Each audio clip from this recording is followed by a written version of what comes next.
Smart to chew on. The Lunchroom on RCI. Monday to Friday, 12:45 to 2 p.m. The Lunchroom. Informative, enlightening, provocative, engaging. The Lunchroom on RCI. Food for thought. The station that gives you, more lunch.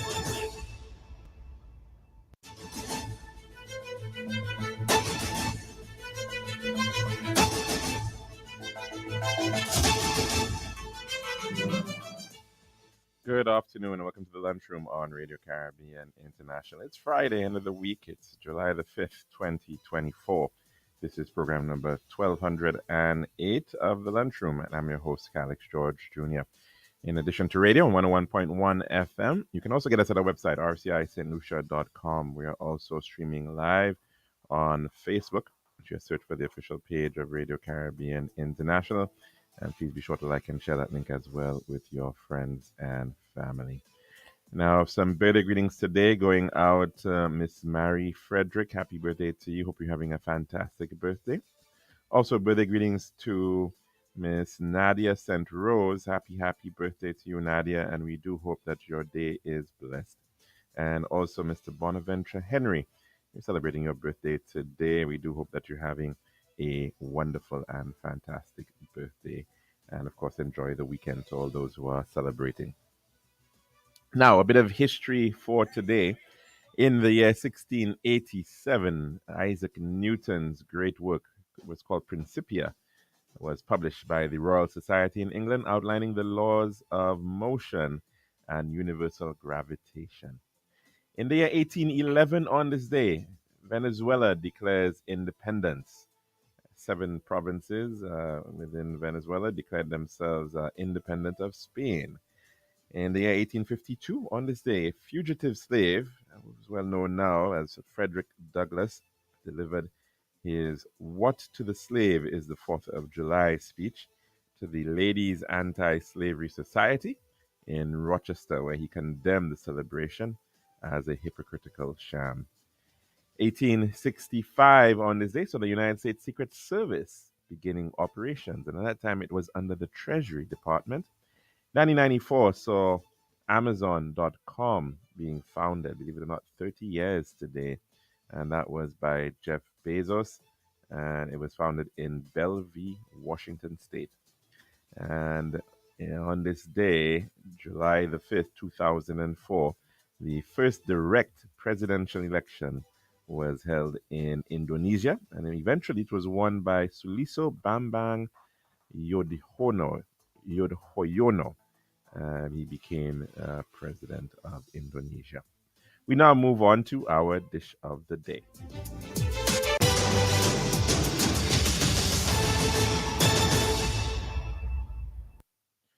The Daily Dish is brought to you with the kind compliments of our good friends at Tiles Plus. One tiles for your home, I see. Bathroom, kitchen, pantry. Need tiles for your balcony. Come down to Tiles Plus, satisfaction guarantee. Tiles Plus, Tiles Plus, Tiles Plus. Big tiles with unbeatable cost. Customer service, A+. Need all kind of tiles. Come down to Tiles Plus. We also got gasware and vanity. Boss, you'll see. Come down to my nobody. We got the best tiles on island. Trust me. We are located Land Street in Castries, Bosses Jubilee Lanes, and Flag Street in Beaufort. Telephone number 453-7939. Serving now, the Daily Dish. And welcome to our program for today, for this Friday. And of course, first we want to send out congratulations and happy Independence Day to Venezuelans here in St. Lucia, the Bolivarian Republic of Venezuela. They're celebrating their Independence Day today. And there was, in fact, an outdoor memorial celebration which took place at Place Bido.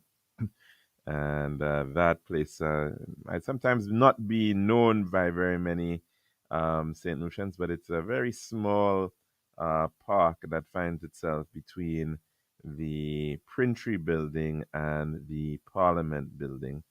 And it was recognized as Place Bido, I think, back when we gained our independence. Venezuela was one of the first countries, in fact, to come on and to recognize St. Lucia. And part of that association goes way back. In fact, it goes back as far as the 1790s, where a gentleman by the name of Jean-Baptiste Bidot, born in St. Lucia, born hailing from the East Coast, from the Micoud area, and he, in fact, I think born right as far back as 1780, became part of the ongoing struggle for liberation that was going on across the entire region, really. Haiti, of course, but also right here in the Eastern Caribbean. And unfortunately, the numbers didn't pan out in our favor with respect to that of St. Lucia and the other islands in the Windwards, including, and well, the Lesser Antilles, I should say, because even Guadeloupe efforts were there as well for liberation. Didn't work out. The British eventually came back, and Mr. Jean-Baptiste Bidot, in fact, settled first in Trinidad and Tobago, in the region of Carenage in the west, and he was a boatman. He was continued the traditions of his ways up, which was what was he was doing up in on the east coast in bays like Praslin and Micoud, and continued that in Trinidad. Trinidad had just then become a British colony under the cedula. And so a number of French emigres who were, in fact, fleeing from Saint-Domingue, now Haiti, sought refuge in Trinidad. And as well, some of them sought refuge in the eastern parts of Venezuela in the region of La Guira. And so Mr. Jean-Baptiste Bidot really engaged in sort of a support of trading between bringing supplies from Trinidad to support these cocoa farmers and coffee farmers who were up in the hills of La Guira province in Venezuela. And of course, as a result of that, he became pretty active in some of the efforts at liberation over there as well. So, in fact, he became persona non grata in Trinidad and Tobago, the very same General Ralph Abercrombie who had invaded St. Lucia in 1796, eventually became the governor of Trinidad, and in fact banished Jean-Baptiste Bidot from Trinidad. He eventually had to sought refuge in the islands in the Leeward Islands, in St. Bart's, and effectively he became a corsair. He became a free agent with his boats, moved back and forth, shipped contraband and what have you, and of course he was very well known as a result of that, and made links even as far as Haiti. So when it was then time for this effort of revolution in Venezuela in 1811, Bidot has already been part of a struggle in La Guira.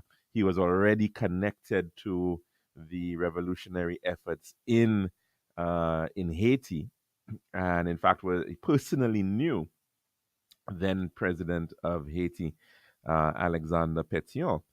And so when things were not going very well for Simon Bolivar and his efforts against the Spanish in Venezuela, in that revolution that had started in 1811, it was in fact through the links and alliances by Jean-Baptiste Bidot that Simon Bolivar was in fact able to seek out the assistance of Haiti. And this was, of course, after even assassination attempts on his life. Simon Bolivar went to Jamaica at one point. He was seeking support there. It didn't work out. That's where he was almost assassinated. He eventually made his way to Lake High, where he, in fact, met with Pétion and was able to actually bring support through ammunition and guns and what have you back to Venezuela to continue the war. And in the case of Bido, he was the head of the Navy, and he too was very instrumental in shipping, bringing in supplies. And in fact, he also, through his contacts in the islands, he brought hundreds of St. Lucians to Venezuela to actually fight in the ongoing revolution that was afoot from St. Lucia as well as St. Vincent. Of course, remember, at that time, this is not too long after the Revolutionary Wars in St. Lucia, so they were actually still individuals in there who were looking for war veterans, if you like. And he, in fact, was able to recruit a number of them into the effort into Venezuela. In fact, he is also credited for saving the life of Simon Bolivar because Bolivar had been defeated. He was literally on the beaches, waiting to be destroyed. And had it not been for Jean-Baptiste Bido, who came with his ships, he would not have been able to escape. He was completely defeated, and so that was a rescue moment there. Had it not been for that rescue moment by Bido, he would perhaps it might have been a very different history that we would be knowing or telling in the case of Latin America. In fact, he went on and became a martyr for the cause. He, in fact, died in a battle in that Revolutionary War, I think in about 1816 or thereabouts. And that is, I'm referring to Jean-Baptiste Bido.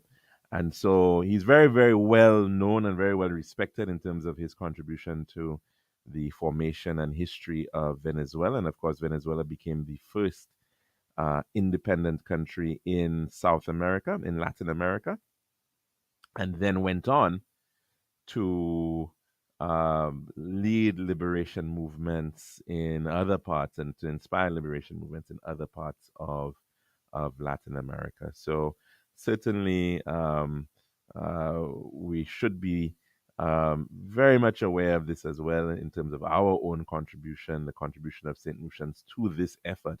Although, in fact, we were not victorious against Abercrombie and his 12,000 men in 1796, but St. Lucians went on to, in fact, fight in other revolutionary battles, which, in fact, became successful and led to independence of the many countries in Latin America.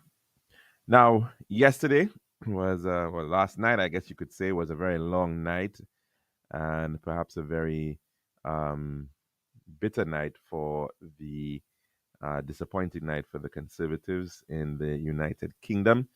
That party has been around in power, holding many governments for 14 years now. And in fact, they were defeated. And it is the first time since Tony Blair that a Labour Party government has gone to the polls and has been successful in the United Kingdom. Of course, Blair got 2 terms, and then we saw Gordon Brown, and they eventually lost. And we saw the rise of the Conservatives, and we saw David Cameron being victorious for them. And then, of course, the whole matter of Brexit came to the fore, which was certainly a very divisive matter, and which the United Kingdom is still reeling from to this day. It's also a politically divisive matter because, as polls seem to suggest, there are far more supporters of the Labour Party who are, in fact, willing to rejoin the European Union. The United Kingdom has not had a very good run since Brexit, and of course, they've seen a number of shifts even within the Conservative Party, whether it's through Theresa May. We saw the rise of Boris Johnson. and then even after that collapse, efforts at a new leadership, Liz Truss, came in. That turned out to be absolutely destructive for the UK economy.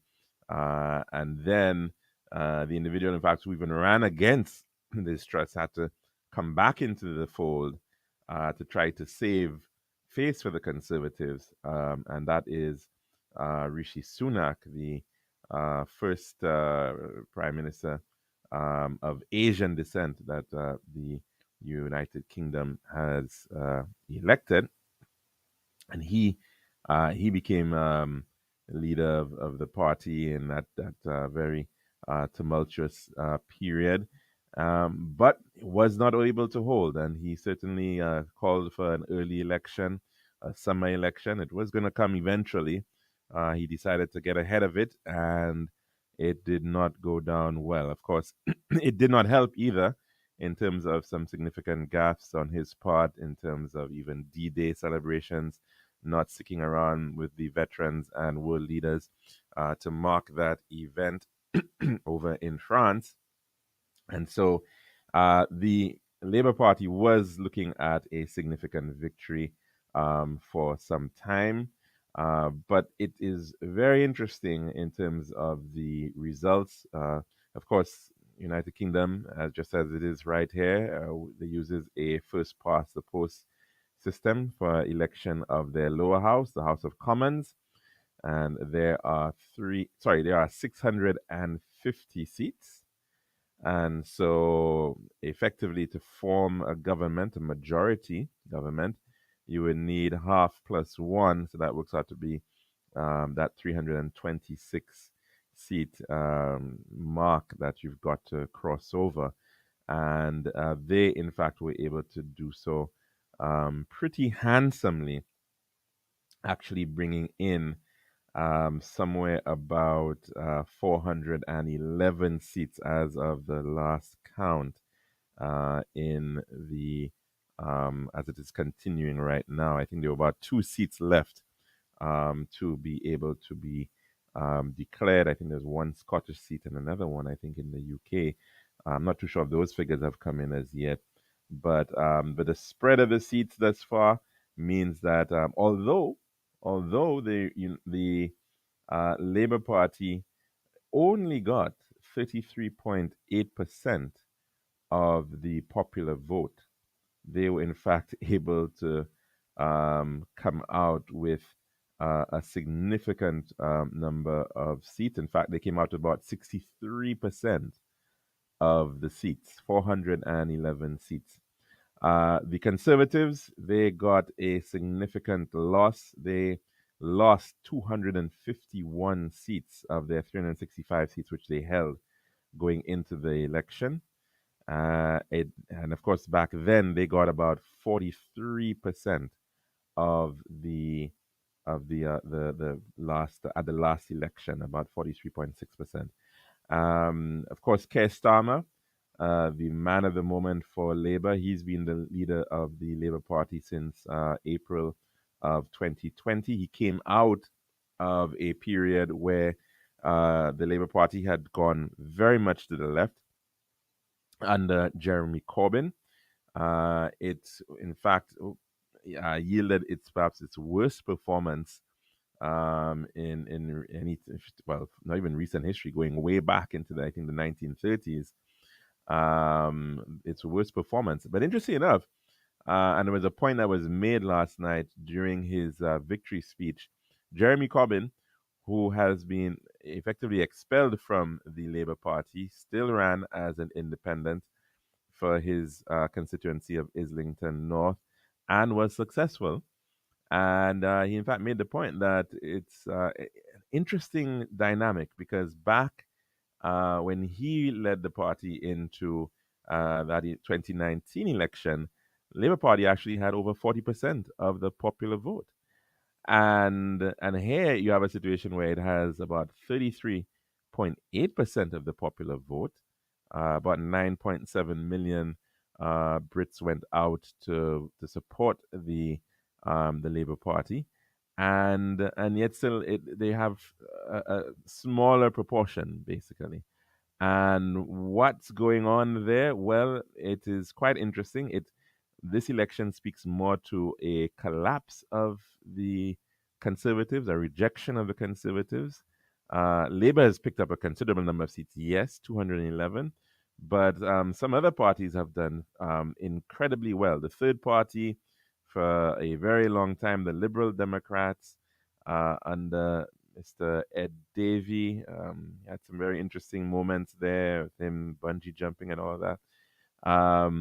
His party, in fact, only had 11 seats in the last general election, and they were able to pick up an additional 63 seats. So, I mean, in terms of just yield of the Liberal Democrats really came out benefiting significantly from the collapse of the Conservatives. Of course, the other major player in this is the party which sort of became, I suppose you could say, the party that took over from UKIP. The UKIP would have been the party that was very instrumental in pushing for the Brexit, for the United Kingdom to leave the European Union, and that has gone its own way. Although there were still some people who were under that UKIP banner in this election, but Reform UK, which is a party under Nigel Farage, of course, who came in to become very famous, represented the United Kingdom as in the European Parliament. He, in fact, also won a seat, a town, of course, that one of those touristic towns, Clacton, I think it is, Clacton on the Sea, and although many of these towns have gone through a lot of decline, because drop in tourism and what have you, and they really are areas where the very right wing sentiments of the United Kingdom are very much present, and he was able to pick up a seat at that point for Reform UK. I think they were able to pick up about 4 seats at the end of it all, from what I believe was the last count. Also, the Greens, they also, I think, doubled their overall proportion of the vote. They moved up to about 6% of the overall population, but they were only able to really pull in about 3 or 4 seats, I think it was. So it certainly is a tremendous victory for the Labour Party. And of course, the exit polls were pointing that out for quite some time, that they were in fact projecting a 410 seat majority for the Labour Party. Reform UK, I think they have now, they picked up 5 seats. The Greens, 4 seats. The SNP, the Scottish National Party, which in fact had done very well in years gone by, have certainly dropped the ball. Many of their platforms in terms of Scottish independence in the wake of Brexit were not pushed forward, and they certainly were not able to hold the support there. And so, in fact, one of the areas where the Labour Party gained considerably was actually from the loss of the SNP. And Labour, in fact, swept through much of Scotland, with the SNP only holding on to 9 seats in that party. I think they held 9. They only gained 1. They lost 39 in that mix. So it's a very interesting night indeed. In terms of the aggregate votes, as I mentioned, when you look at it, Labour got about 9.7 million votes. The Conservatives, 6.8 million votes. The Lib Dems got 3.5 million votes.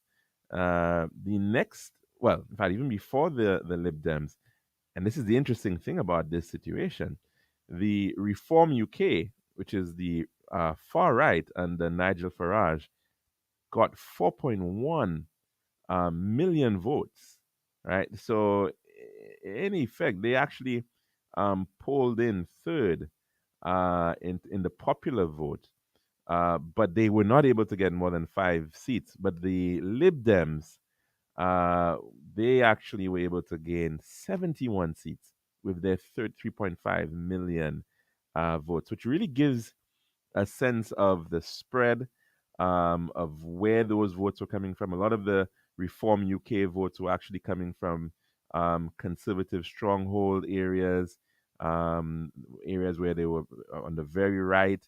And in fact, a lot of those Reform UK votes are coming from the Conservative Party. And of course, you could see how they certainly have been impacted by the presence of Reform UK, simply just pulling votes away from them. Lots of people would not want to go to necessarily vote for Labour. These are very traditional Conservatives, and many of them, in fact, were disappointed with the Conservative Party. They voted for Reform UK. So that's the general look across England and Scotland. Of course, in the case of Northern Ireland, you've got parties like Sinn Féin, and they got 14. They got 7 seats there, as well as the DUP, the Democratic Unionist Party, the Protestant Party. They got 5 seats in that mix. Of course, in Wales, Plaid Cymru, they've got about 4 seats in that mix. But of course, there as well, the Labour Party was able to do pretty well in Wales as well. So that's the general rundown of the situation. Of course, a new government is being formed. He's in fact already has been sworn in. He met with King Charles earlier on, as is Keir Starmer, and he has begun the process already of forming a government. But we've got a very interesting little piece on Keir Starmer, which from the BBC. I think we'll play that not during our dish of the day, because we actually are due to take in our weather report. So when we come back, we'll share that clip. This has been The Daily Dish.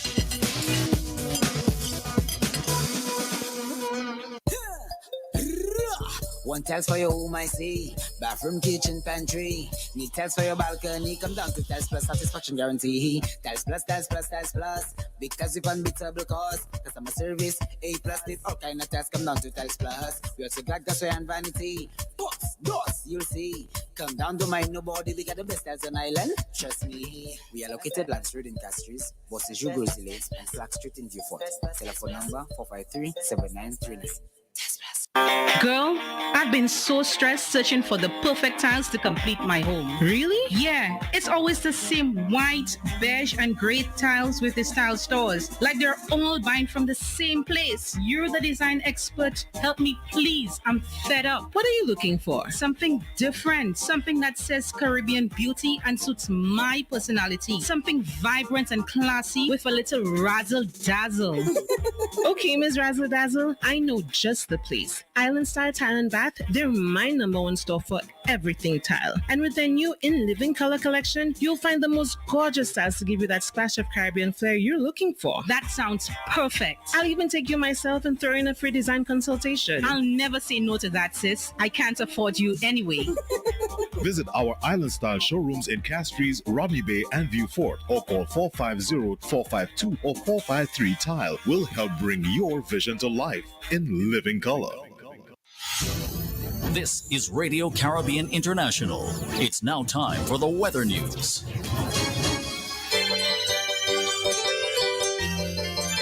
And also, of course, to the 1.1, it's now time for your weather report as of 12 noon today, presented by Island Style Talent Bar.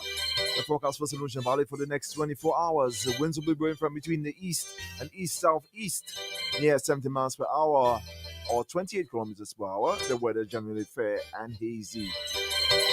And there is an advisory in here which reads persons with respiratory ailments and dust allergies should take the necessary precautions due to reduced air quality. Also, small craft operators are advised to exercise caution due to reduced visibility. The forecast for the Los Angeles is fair to partly cloudy and hazy for a few showers. And the tropical weather outlook. A moderate easterly wind flow is expected across the eastern Caribbean region during the forecast period. Also, a plume of Saharan dust haze will continue to cause a reduction in visibility and air quality across the region during the next couple of days. Also, a tropical wave located over the central tropical Atlantic is moving westward near 15 miles per hour or 24 kilometers per hour. This wave is expected to affect our region on Monday. And this was the weather report as of 12 noon today, presented by Island Style Talent Bar. This has been RCI's Weather News. For more information, call the Weather Hotline at 454-3452. RCI 101 number 1. Girl, I've been so stressed searching for the perfect tiles to complete my home. Really? Yeah, it's always the same white, beige, and gray tiles with the style stores. Like they're all buying from the same place. You're the design expert. Help me, please. I'm fed up. What are you looking for? Something different. Something that says Caribbean beauty and suits my personality. Something vibrant and classy with a little razzle dazzle. Okay, Ms. Razzle Dazzle, I know just the place. Island Style Tile and Bath, they're my number one store for everything tile. And with their new In Living Color collection, you'll find the most gorgeous styles to give you that splash of Caribbean flair you're looking for. That sounds perfect. I'll even take you myself and throw in a free design consultation. I'll never say no to that, sis. I can't afford you anyway. Visit our Island Style showrooms in Castries, Rodney Bay, and View Fort, or call 450-452 or 453 Tile. We'll help bring your vision to life in living color.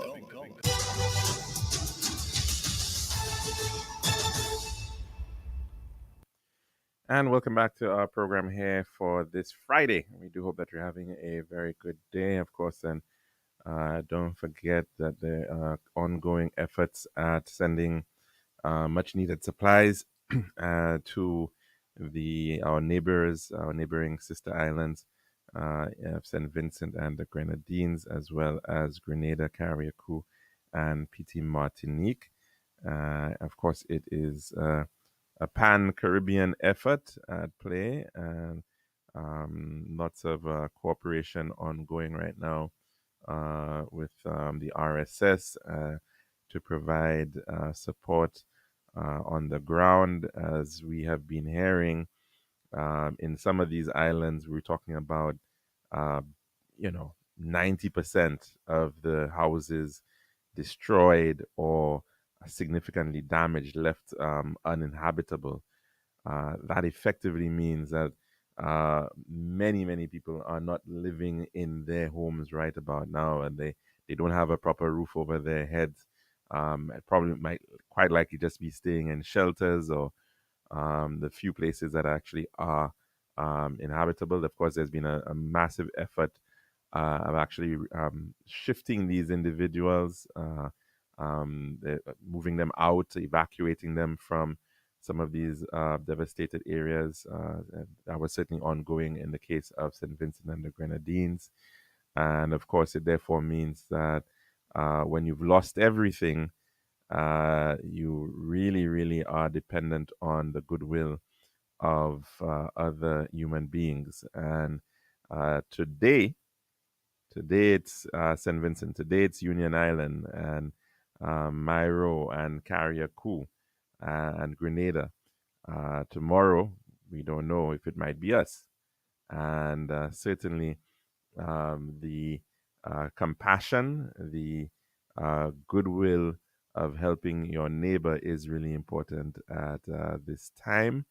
And so, of course, we do know that we can call in to the National Emergency Management Organization, NEMO, based up at Bizet. They are leading the efforts in terms of coordinating the response to these individuals. So, yes, we have our own challenges and damage right here in St. Lucia, but some people have it 100 times worse than what we are dealing with right now, with no power, no water, no roof, no home, no food. And of course, the reality is that they're also really doing this in situations just like us. They may have persons, elderly persons who have to be taken care of. They may have young children who have to be taken care of. So it's a really, really, really difficult situation for the Caribbean right now. I know we've done it in the past in terms of events such as Hurricane Ivan back in 2004, and the goodwill that we saw expressed and shown to our Grenadian brothers and sisters, students even coming here, of course, to continue their studies for some time. And of course, I think we do know we've got some a good enough bit of extra space in our schools to perhaps certainly accommodate students when that time comes. But of course, there will be need to have homes for them to stay in, and let's hope we'll be able to provide that support. Of course, there was very similar situation with respect to Dominica and Hurricane Maria back in 2017. So we certainly do have a responsibility, I think, as the largest island in the Eastern Caribbean, to certainly show leadership at times like this, like these. And so, of course, we do hope that we can all chip in and make the burden a little easier on our fellow brothers and sisters. Now, as I mentioned, we were also, of course, following the UK election. The UK is still a very important power, global power. And of course, the uh, presence of a new government in the United Kingdom is certainly one that we should be thinking of, whether their stance is going to change on very many matters. Of course, Mr. Keir Starmer is going to be thrown into the deep very, very quickly. I think he's even heading to a NATO meeting in Washington this coming Tuesday. Already, of course, there's lots on his plate in terms of the geopolitical situation. It, in fact, perhaps cost some votes for the Labour Party, especially across Muslim populations in the United Kingdom.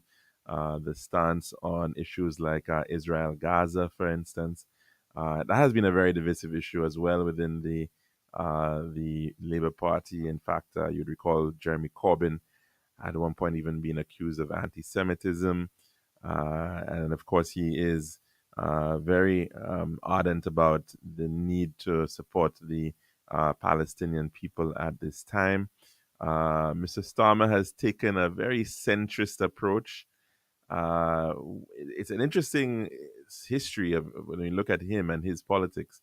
I mean, coming out as a practicing barrister, uh, former director of public prosecutions, and then getting into politics, of course. Although he was always active in the Labour Party from a very early age, but getting into active politics after he had been knighted, and then under Jeremy Corbyn, working under Jeremy Corbyn, um, being the shadow foreign secretary, of the whole thing about the second referendum was a major platform which he was trying to push as well on behalf of the Labour Party, but was able to shift gears very quickly once he, got into a position where he was head of the party, and tried to bring the party back more into the center, which was to try to appeal to people in the center, and away from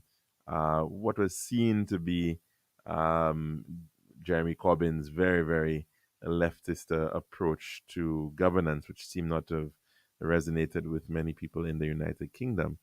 As to whether, in fact, he's going to remain in the center, as to whether he is going to deal with issues of should there be a second referendum, and Or is it that he's just going to simply try to get very early into dealing with some of the major challenges in terms of cost of living, in terms of the economy, in terms of the state of the public healthcare system, the NHS? We'll have to wait and see. And he's in fact been accused by some as being a sort of a conservative in labor clothes in terms of some of his policies. And so let's take a listen, though, of course, to the individual, his upbringing, and how he ended up becoming the new Prime Minister of the United Kingdom.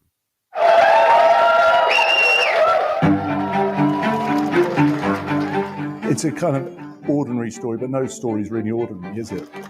Keir Starmer has taken the Labour Party from the depths of defeat to a historic election victory in just 4 years. But who is he really? And what does his backstory tell us about the kind of Prime Minister he'll be? He's from a working class family in a village in Surrey. It's quite a posh area, and to be working class there kind of set you apart. His dad was a toolmaker famously, and Keir Starmer is the first person in the family ever to go to university. But he's got this other thing going on. His mother is really ill. She's got Still's disease, which is horrible illness in which your immune system attacks itself. And so you've got the dad who's resenting being looked down upon by his neighbours. You've got a brother with difficulties learning. So it's about him getting on and getting out.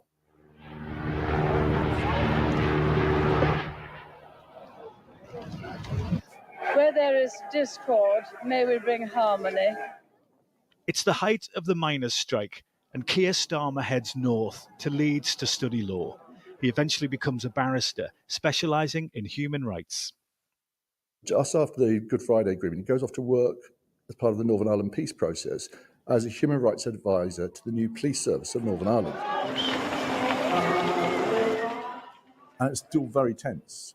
British soldiers with guns, barbed wire up, dividing communities. He does that for 4 years. And then shortly after that, he's then given the chance to apply to be Director of Public Prosecutions. We're rolling, yeah. I see the CPS as a modern, transparent prosecuting authority. Starmer gets the job. He came with a huge reputation. He came as the leading human rights lawyer of his generation. He set about talking to everyone in the CPS. He got all around the country. He went to people of all grades. He spoke to people in private so they could tell him the ground truth. Every move, every decision was scrutinised, from prosecuting London's rioters to dealing with dodgy MPs' expenses. But in late 2013, Keir Starmer steps down. A year later, he's knighted for services to law and criminal justice. And in 2015, he enters politics as a Labour MP. And who's supporting you back, Cooper? Okay, this is not a mass. Harry Harman! First met Keir with Vic, his wife, round at a friend's house in London, and we just went round for something to eat. And I was kind of curious because obviously I knew who he was. Keir Starmer. Mr. Speaker, what an embarrassment. He didn't really have much of a feel at first for the House of Commons chamber. But Mr. Speaker, let's not be fooled that yesterday was just about choreography. But he quickly goes from backbencher to become Jeremy Corbyn's shadow Brexit secretary. If ever there was a day for the Prime Minister to come to this House and to answer questions, it's today. If he was ambitious for more, he wasn't letting on. He must have given you the nod that he might think, who knows, I might become Prime Minister. Absolutely not at any stage did he say that at that time. He might have ruled himself out, but what were you thinking? I thought he could do it. I knew he could do it. And over time, as things began to deteriorate under Jeremy Corbyn's leadership, I felt it was time for us to start to think about what might follow. And I felt that Keir Starmer was by far the best person to do the job. Starmer becomes Labour leader. We've just lost 4 elections in a row. We've got a mountain to climb. It's a party ravaged by infighting and claims of anti-Semitism. They are 20 points behind in the polls. I've been playing football pretty well every week since I was 10 years old. This is the image the Labour Party have worked hard to build of Keir Starmer. Football-loving, down-to-earth. The idea is that perhaps people relate to him. It is now a life in the public eye, a family protected from it. His wife Vic works in the NHS and he has 2 children.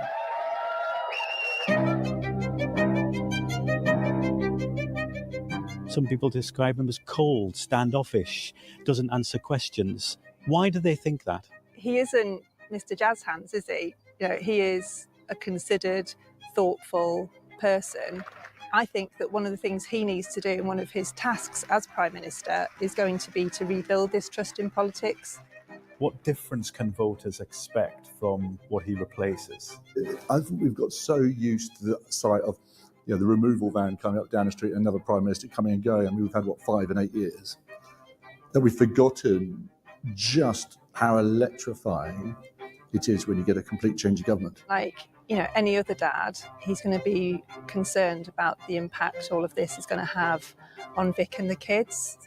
They haven't grown up in this kind of privileged bubble where they are used to having all their sort of needs met by other people and round-the-clock secure. That's just not their life, but that's all going to change now, and that's going to be really tough. My biggest fears are not about his ability to do the job. I've got every confidence in that. But obviously, for him as an individual, the toll of being Prime Minister and being a serious Prime Minister and really making a change in one of the most difficult times we've faced for a long time, both domestically and internationally, it's going to take a huge toll on anybody. Life will be very different now. He has promised change. Now he needs to deliver it. Thank you so much. Nick Martin, Sky News. Right, that piece coming out of Sky News, just a little bit of a short biography of the new Prime Minister of the United Kingdom, Sir Keir Starmer. Now, of course, he is Prime Minister. He is also has the title of First Lord of the Treasury. That's a very old title of all Prime Ministers. That goes back to the 18th century, as well as Minister for the Civil Service and Minister for the Union. Minister for the Union is a new Boris Johnson creation, actually, which is meant to be the Prime Minister's responsibility to hold the Union together, the Great Britain, England, Wales, Scotland, Northern Ireland. That's the thinking there. His Deputy Prime Minister is Angela Rayner, and she's also going to be heading up the ministry responsible for a department of leveling up, housing, and communities. And housing has been a major issue, particularly because of the cost of housing, access to housing. A lot of people have said that the British planning system kind of pretty much causes for very expensive housing, and issues such as the green belt, for instance, or the green belts that go around many of these major cities, particularly, of course, Greater London, where it effectively creates a sort of a cap on urban sprawl and prevents the city from just growing outwards and maintaining this sort of open space around the city. Some people have said that it's too stringent, that there really are places that could be developed within the green belt for housing. And so that's a major challenge, and it'll be very interesting to see how that is tackled by the new government, which of course has a significant majority to do so. The Chancellor of the Duchy of Lancaster is going to Mr. Pat McFadden, and it's a pretty high ranking. It's one of the highest ranking positions. Chancellor of the Exchequer and Second Lord of the Treasury, effectively the Minister for Finance, is going to be a lady, and she is Rachel Reeves. She is in fact going to be the first female Chancellor of the Exchequer in the United Kingdom. Also, the Secretary of State for Foreign, Commonwealth, and Development Affairs. Of course, a very important role here in terms of our relationships with the Caribbean and the United Kingdom is a gentleman by the name of David Lammy. He's actually the MP for Tottenham, and he has Guyanese heritage. His parents are Guyanese, although he was born in the United Kingdom. So, of course, very interesting connection there. And he's in fact heading up the foreign ministry for the United Kingdom. Yvette Cooper will be the Secretary of State for the Home Department or the Home Affairs Office. The defense portfolio is going to John Healy. Shabana Mahmood, she's going to be the Lord Chancellor, effectively holding the Justice Ministry, sort of like the Attorney General's position there. The Secretary of State for Science, Innovation, and Technology will be Peter Kyle. Wes Streeting, who is, of course, the Shadow Health Secretary, he is going to be the Secretary of State for Health and Social Care. Social care has become a pretty big issue.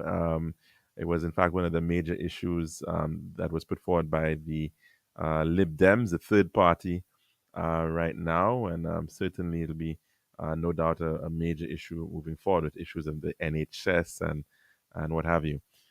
Steve Reed, the Secretary of State for Environment, Food, and Rural Affairs. Jonathan Reynolds, Secretary of State for Business and Trade. Lucy Powell will be the leader of the House of Commons and Lord President of the Council. Of course, the equivalent position here, leader of government business. Effectively, that individual heads the legislation going into the House of Commons. Leader of the House of Lords will be Baroness Smith. Ed Miliband, of course, you'd recall his brother, who is also a leader of the Labour Party. He is going to be Secretary of State for Energy Security and Net Zero. Work and Pensions, or the Labour Department, effectively, will be headed by Liz Kendall. Bridget Phillipson will head the Education Department. Louise Haig will be heading Transport. Culture, Media, and Sport will be Lisa Nandy. Hilary Benn will be Secretary of State for Northern Ireland. Ian Murray, Secretary of State for Scotland. And Joe Stevens, Secretary of State for Wales. And of course, there'll be a number of other appointments, no doubt, to come in the days ahead, as the Starmer government, the Starmer ministry, is brought up to full speed. And so that's our program for today and for the week. And of course, we do hope that you have a very, very good weekend. Lots to happening tonight, of course, with the Commercial House competition, Calypso competition that's happening tonight. And of course, into the weekend, the Groovy and Power Soca Monarch competition that's also happening as we move full gear into Carnival 2024, Lucian Carnival 2024. So we do hope that you have a safe one, an enjoyable one. I'm your host, Alex George Jr., saying goodbye.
The future of communication is here. Say hello to eSIM at Digicel. Use your Digicel number without a physical SIM card in your phone, and your data, minutes, and SMS all there. eSIM works with prepaid and postpaid. Activate more than one eSIM on the same device and use multiple phone numbers without a physical SIM card. Convert your existing number for only $10.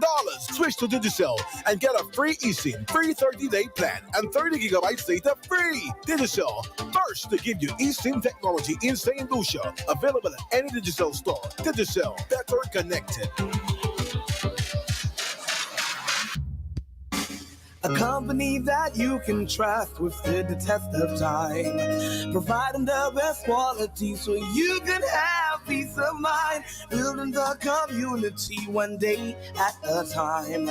In the products that we offer, you guaranteed to find strength and security and affordability for the latest technology. You can count on Caribbean Metals. We've got you covered. Caribbean Metals, better value for your money. Caribbean Metals, satisfaction guaranteed. Caribbean Metals, you know we've got you covered. Guaranteed. Get ready to ignite your carnival with the hottest event of the year. Hottest event of the year. Color Me Red. That yours, baby. That yours, baby. Take that, Friday, July 12th at the Darren Sammy Cricket Ground, featuring the headliner you love and can't get enough of, Cass. Also performing live.